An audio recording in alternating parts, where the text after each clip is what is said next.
Just tap it right here. A little bit harder. We have a floor model. We can offer deep discounts on our floor models. With over 700,000 miles of highway, Texas has more room to roam than anywhere in America. Today, we are on a quest for creative expression through the largest gallery in America. This is All Roads Lead to Texas, deep in the art of the Lone Star State. When you think about Texas, art might not be the first thing that comes to mind, but Texas has this incredible, very unique, very Texas art scene.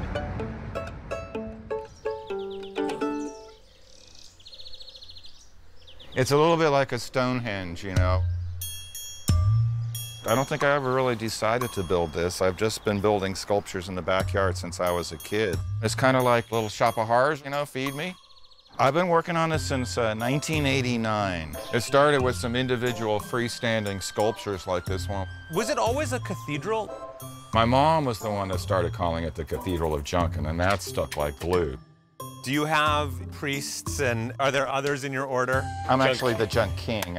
I always wanted to do something, you know, I wanted to find my own niche. That's the secret of success. Free stuff. And once I hit on junk, there was no going back. Like this brass bed, people give me stuff like that. That's like, to me, that's like treasure. This is people art here, right? Which is folk art, right? It's spontaneous. And the price is right. The Cathedral of Junk is the best 3-story junk tower you will ever see in your entire life. Sure.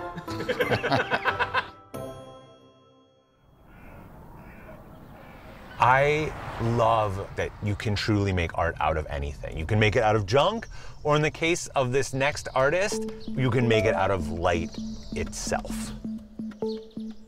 I came to Rice in 2015 to oversee public art.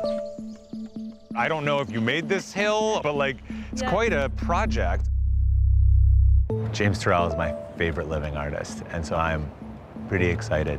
The idea was to bring a major work of public art to the university that would be free and open to all. I'm ready to just soak it in. You watch as both the light sequence comes on and the exterior world changes. In some ways, what's here is a very fancy frame. And what's in the frame is beyond the artist's control, but that's like the entire kind of point of it. I really do feel like I had a small psychedelic trip there. I sort of let everything kind of, it changes how you see.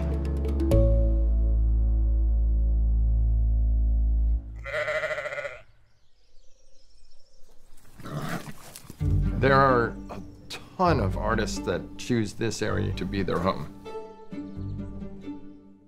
I'm at Wimberley Glassworks in the hot shop, and we're making a little vase. Glass is the ultimate expressive tool. You've been told your whole life never to touch this. Don't touch it, it's glass. But here I get to work with this material that is always moving. It's elastic, yet not. It's crazy to like just grab and pull glass. I really like to watch people's faces that have never seen it done before. I feel like it's gonna be harder than it. Lift it up and get the tip high, like this. Come on. Make sure everyone can smell your armpits. Okay. It's a challenging medium. It's hot, it's dangerous. Once you pick it up and start, you can't put it down. You have to be with it all the time. I chose glass because I'm fascinated with light. There's a huge difference between the days where you really feel connected to the material and the days that you don't feel connected to the materials. You absolutely have to pour your heart and soul into every piece you make.